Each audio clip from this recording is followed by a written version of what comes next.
Welcome to the True Elegance Podcast. I'm your host, Dr. Bunmi Akinkugbe, also known as Dr.B.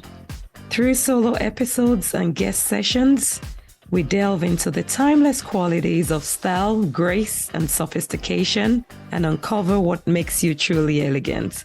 So, sit back, relax, and let's get started on this empowering journey of becoming truly elegant. Hi everyone, and welcome to another episode with Dr. B and Dr. Fofo. I'm Bunmi Akinkugbe, and this is Fofo, and we are sisters. If you didn't know, now you know. Now you know. So today we're going to be talking about some childhood experiences that shaped us and formed us into who we are today. You know, sometimes we go through experiences in life and we just wonder, was it really worth it? Like, why couldn't my life be better? Why can't I be like these people that enjoyed everything? But many times you don't even know what those people are going through, because I'm sure some people were looking at us that way growing up, like, oh, these folks are so privileged and so rich and everything, but I wish. if only they knew. But through it all, you know, we look back and we're grateful for those experiences, especially for our parents who brought us up in those wonderful ways. And today we're just going to share some of those experiences. I'm sure some of it will resonate with some of you, and hopefully if you learn one or two lessons from them. So one thing I remember, you know. Tell me.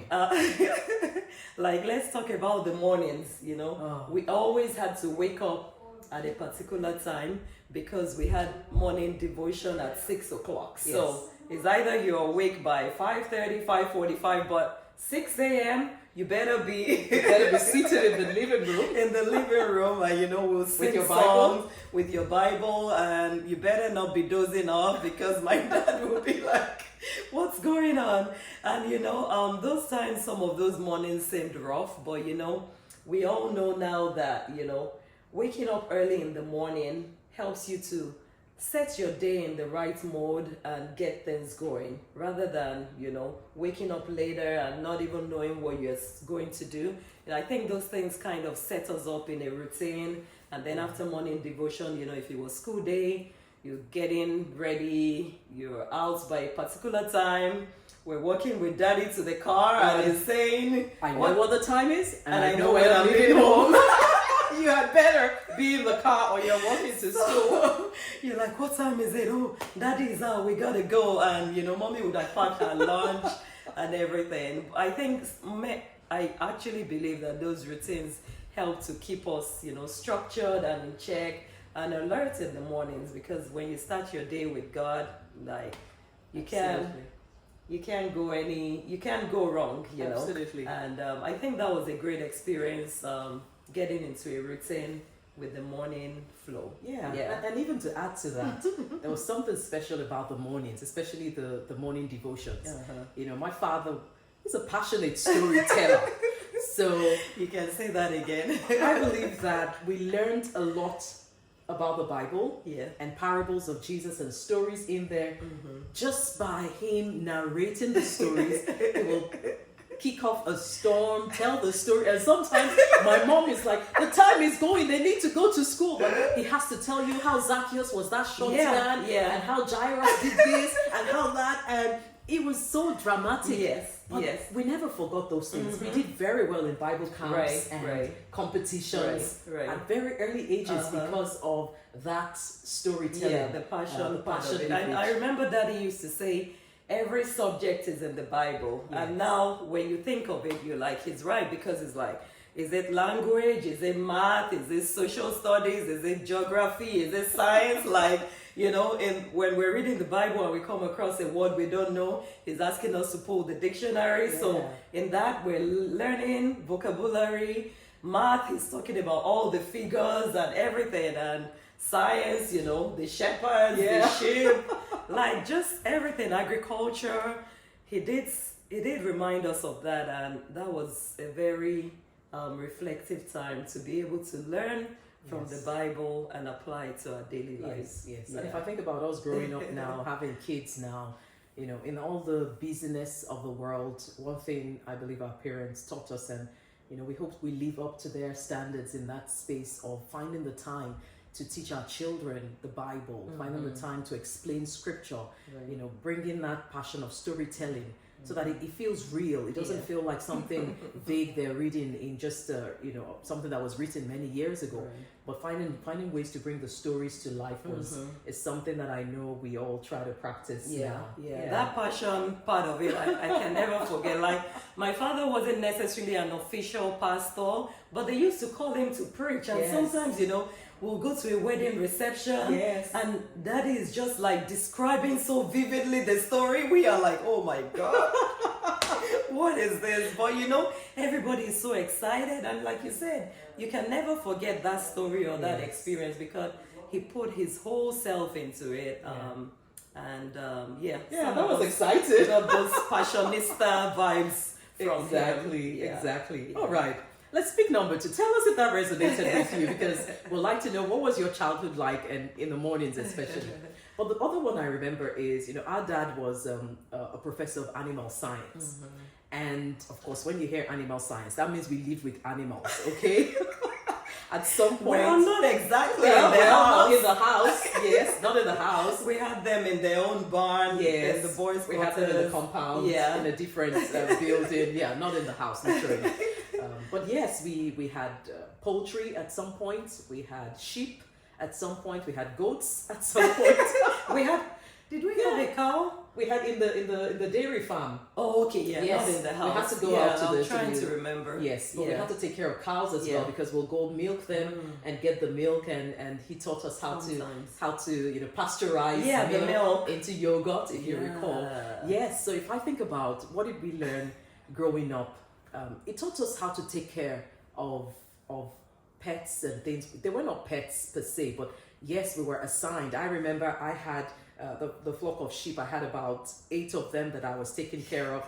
I gave them names, if you remember, and we would nurse them. And you had to make sure they had their food and their water in the morning before you went to school.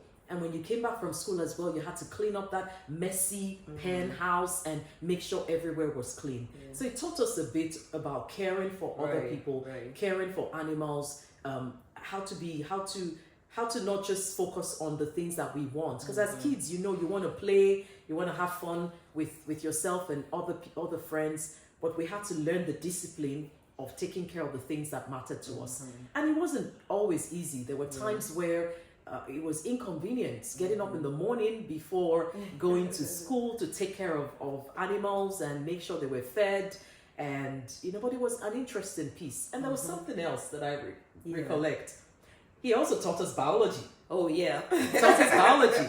So when you think about it, whenever we had to, you know, slaughter maybe a chicken or it was a bush rat, we would understand the study of the brain. We would look into it. He would tell us about the digestive system. Like he would say that's how the food went from the mouth to the esophagus, to the stomach, to the small intestine. Like he would just be dissecting, and even though we were like, oh my God. But you know, later on when we were learning it in science, it was easy to It was easy because we already knew it. Yes. And you know, when you talk about caring, you know, for those animals, it also taught us to care for people. Yes. Because I remember there was a time our grandmother was living with us. Yes. And you know, as she grew older and kind of like grew older and couldn't do many things for herself, you know, we had to take care of her, you know, feed her, clothe her, make sure she went for her walks and things like that. So I think all those things kind of develop some kind of empathy in you, responsibility, which we now extend to our kids, our spouses, and on our jobs as well. Yeah.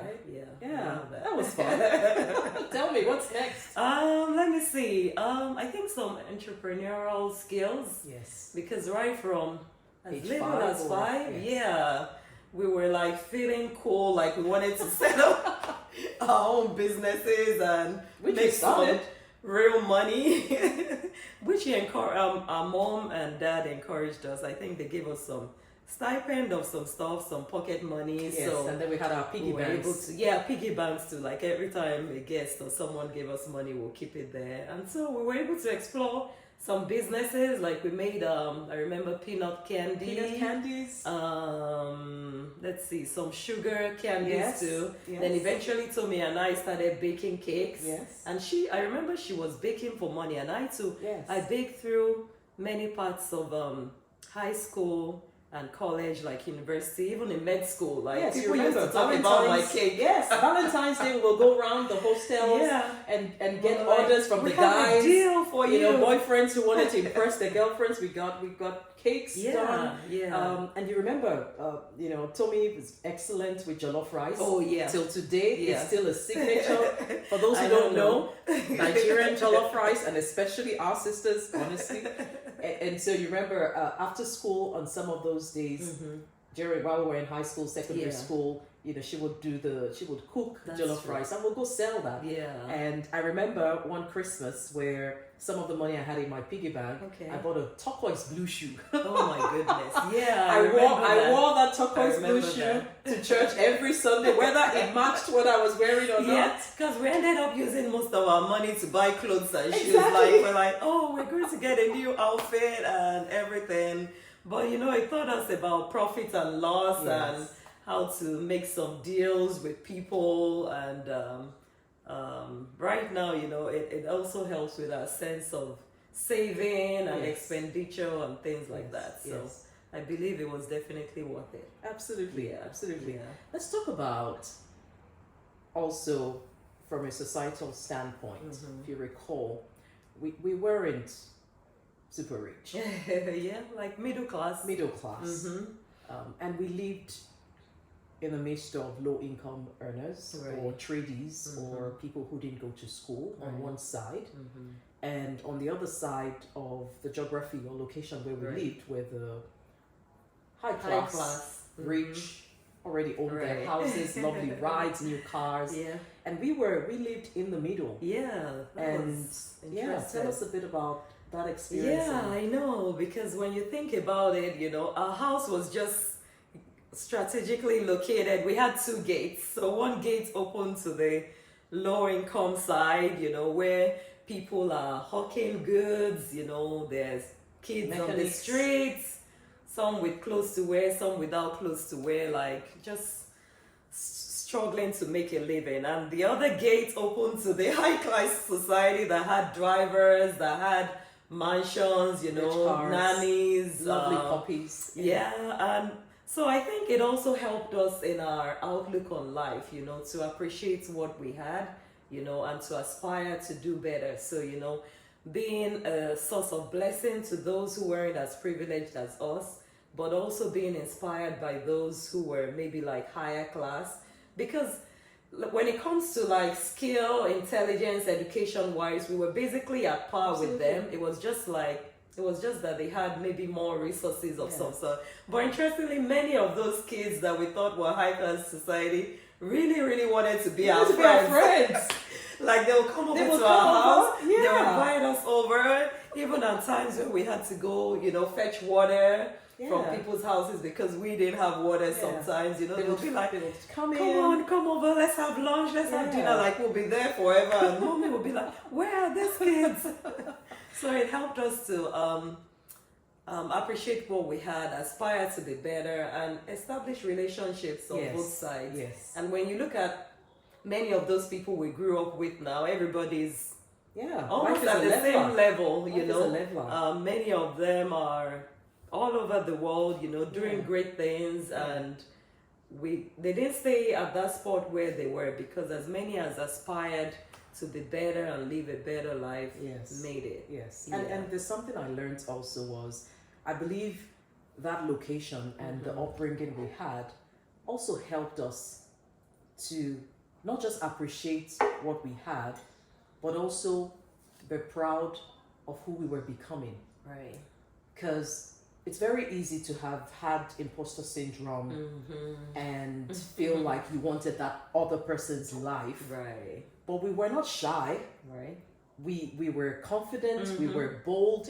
Even when we were fetching water in people's houses, we didn't, we didn't feel intimidated or inferior. In fact, some of them wanted to be like us. Like I remember you were so vocal and Like Fofo was reading newspapers from 5, like she'll just sit there with a newspaper. They're like, what's up with this girl? Yeah, speaking all those big grammars, right. at what age? Right. But and I think that's the beauty of the parents we had as well. They taught us how to be content with what we had, and how not to be intimidated or covet what other people had. So true. And so living in those two diabolic, interesting situations where on one side you had those who could hardly feed, and you know, mom was very generous. She would cook and will go hand that out to other people on this side of the neighborhood, and on this other side, on the other side, some folks will travel abroad and just bring us tons of clothes and shoes and candy and everything. But it didn't change who we were. We appreciated that, but when we had nothing at home, we were content with the little that we had, because we know somebody was working hard to still make sure make ends meet. And our mom did her very best. If you recall, a lot of those times when we didn't have enough, you know, we'll find a way around it. But like you said, we aspired as well to not stay where we were. You know, you became a medical doctor, right? You became a pharmacist, then HR, then global CEO. Yes. But then, you know, my dad was always like, go for it. You can be anything you want to be. And the sky is not the limit. Your background is not a limitation.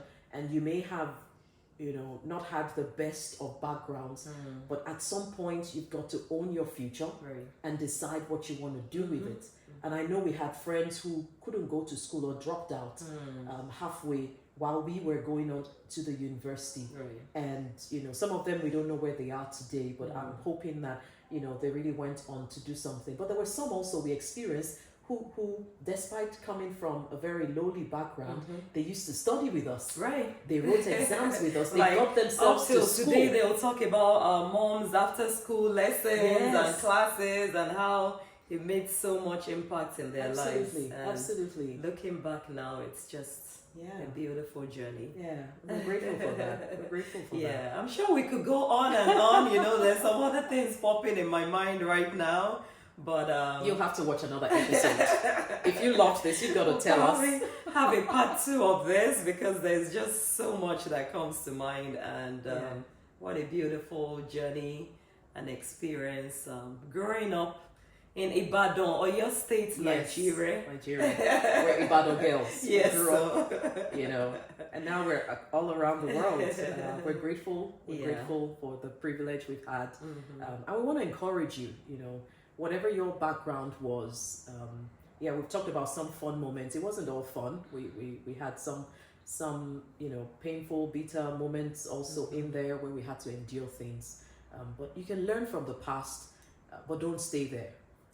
Learn from the past, but don't stay there. If there are, you know, if there's a traumatic experience or pain that you're still experiencing from the past, we encourage you to get help.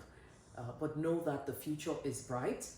You can be who you want to be. You can pick yourself back up again, and you can find people that will support and help you. So, Dr. B, as we close out this episode, what else would you say to our listeners and watchers? Keep your head up and smile again. Smile again. Smile again. Smile again. There is hope.